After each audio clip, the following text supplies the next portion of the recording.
Hi everyone, আসসালামু আলাইকুম। আজ আমি তৈরি করব গুড়ের জিলাপি। তো সামনেই হচ্ছে পহেলা বৈশাখ, আর বৈশাখী মেলার সবচেয়ে আকর্ষণীয় আর কমন একটা খাবার হচ্ছে এই গুড়ের জিলাপি। মেলার এই গুড়ের জিলাপিটা কিন্তু সবাই অনেক পছন্দ করে। আর আমরা সবাই জানি দোকানের জিলাপি কিন্তু হাই ডোজ দিয়ে তৈরি করা হয়। আর হাই ডোজ আমাদের শরীরের জন্য কতটা ক্ষতিকর সেটাও কিন্তু আমরা সবাই জানি। তো আজকের আমি কোনো রকম হাই ডোজ বা কেমিক্যাল ছাড়া একদম ঘরোয়া সব উপকরণ দিয়ে দোকানের মতো মুচমুচে রসালো এই জিলাপিটা তৈরি করে দেখাবো।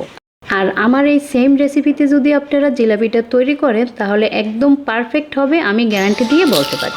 তো পুরো ভিডিওটি দেখে নেবেন, আশা করি ভালো লাগবে। তো জিলাপি তৈরির জন্য আমি এখানে নিয়ে নিলাম হাফ কাপ মুগের ডাল। মুগের ডালের পরিবর্তে আপনারা এখানে মাসকলাইয়ের ডালটাও ব্যবহার করতে পারবেন। আর নিলাম 1/3 কাপ পোলার চাল। পোলার চাল বা আতপ চাল যে কোনো একটা হলেই কিন্তু হয়ে যাবে। তো এই চাল আর ডাল আমি কমপক্ষে 4-5 ঘন্টার মতো ভিজিয়ে রেখেছিলাম।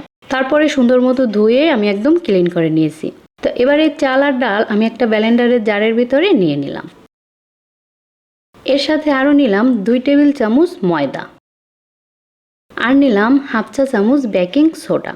এটা কিন্তু বেকিং সোডা, বেকিং পাউডার না। জিলাপি তৈরিতে অবশ্যই বেকিং সোডাটাই ব্যবহার করতে হবে। তারপরে পরিমাণ মতো পানি দিয়ে এটাকে একদম মিহি করে পেস্ট করে নিতে হবে। আপনারা চাইলে শিলপাটায়ও কিন্তু বেটে নিতে পারেন।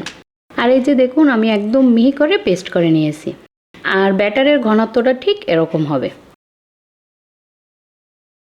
এবার আমি এরকম একটা পাইপিং ব্যাগের ভিতরে এই ব্যাটারটা নিয়ে নেব। তো আপনাদের হাতের কাছে পাইপিং ব্যাগ না থাকলে যে কোনো ধরনের পলিথিনের ভিতরেও কিন্তু ব্যাটারটা নিয়ে নিতে পারেন। তাছাড়া যে কোনো বোতলে ব্যাটারটা নিয়ে বোতলের ঢাকনাটা একটু ছিদ্র করে নিতে পারেন। আবার অনেকে কিন্তু সসের বোতল দিয়েও জিলাপিটা তৈরি করে। তো আপনাদের যার যেরকম সম্ভব এটা তৈরি করে নিতে পারেন। আর এই তো পাইপিং ব্যাগের ভিতরে আমি ব্যাটারটা নিয়ে নিলাম। তারপরে পাইপিং ব্যাগের উপরের খোলা সাইডটা আমি এরকম বেঁধে নিলাম। আর এই যে এটাকে আমি এভাবে একটা সাইডে রেখে দিলাম। আমি ভাজার সময় পাইপিং ব্যাগের মাথাটা একটু কেটে নেব। তো এবার আমি জিলাপির জন্য শিরাটা তৈরি করব। তার জন্য চুলায় একটা প্যানে দিয়ে দিলাম 1.5 কাপ আখের গুড়। আর এই গুড়টা আমি একটু গুঁড়ো করে নিয়েছি। আর দিলাম 1 কাপ পানি। এবার এই গুড়টা গলে একদম সুন্দরভাবে বলক আসলেই কিন্তু শিরাটা রেডি। আর এই যে দেখুন, সুন্দরভাবে বলক চলে এসেছে। তো শিরাটা এভাবে হাতে নিয়ে একটু চেক করে দেখবেন। একদম আঠালো মনে হলেই কিন্তু মনে করবেন শিরাটা হয়ে গেছে। এখানে কোনো 1 তার বা 2 তারের শিরার কোনো দরকার নেই। তো শিরাটা মোটামুটি রেডি। এবার চুলা থেকে নামানোর আগে আমি এখানে দিয়ে দিলাম কিছু লেবুর রস। লেবুর রসটা দেওয়ার কারণে শিরাটা জমে যাবে না। আর এই তো লেবুর রসটা দিয়ে সুন্দরভাবে মিশিয়ে নিলাম।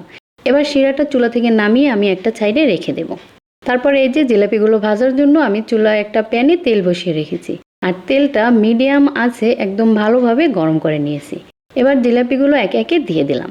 আর দেখুন, জিলাপিগুলো অত একটা সুন্দর হয়নি, তবে এর থেকে বেশি সুন্দরের দরকার হবে কি বলেন?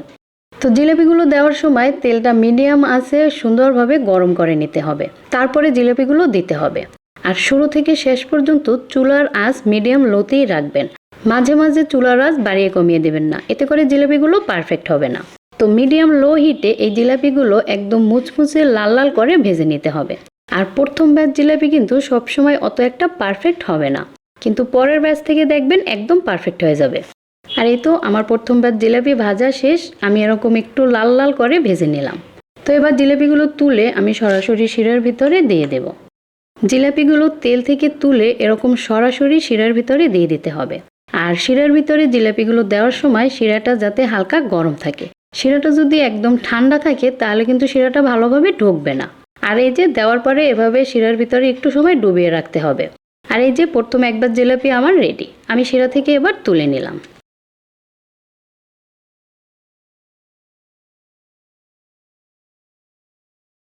তো এবার আমি আরও একবার জিলাপি আপনাদের ভেজে দেখাবো।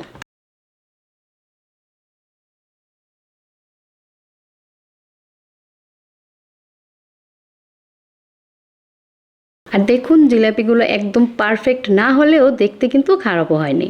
তো এই জিলাপিগুলো আমি এরকম মুচমুচে লাল লাল করে ভেজে নেব। আর এই যে দেখুন, জিলাপিগুলো ভাজা হয়ে গেছে। এবার এগুলো আমি তুলে শিরার ভিতরে দিয়ে দেব। আর এই যে জিলাপিগুলো আমি শিরার ভিতরে দিয়ে দিলাম। শিরার ভিতরে দেওয়ার পরে এরকম কিছু সময় শিরার ভিতরে ডুবিয়ে রাখবেন। শিরাটা খুব সুন্দরভাবে ঢুকে গেলেই তারপরে তুলে নিতে হবে। তো জিলাপিগুলো আমি শিরা থেকে তুলে নিলাম। আর এই যে দেখুন তৈরি হয়ে গেল মজাদার গুড়ের জিলাপি। দেখতে কতটা সুন্দর লাগতেছে দেখুন। আর এই জিলাপিগুলো একদম দোকানের মতো মচমচে আর রসালো। তো জিলাপিগুলো কতটা মুচমুচে হয়েছে জাস্ট সাউন্ডটা একটু শুনুন।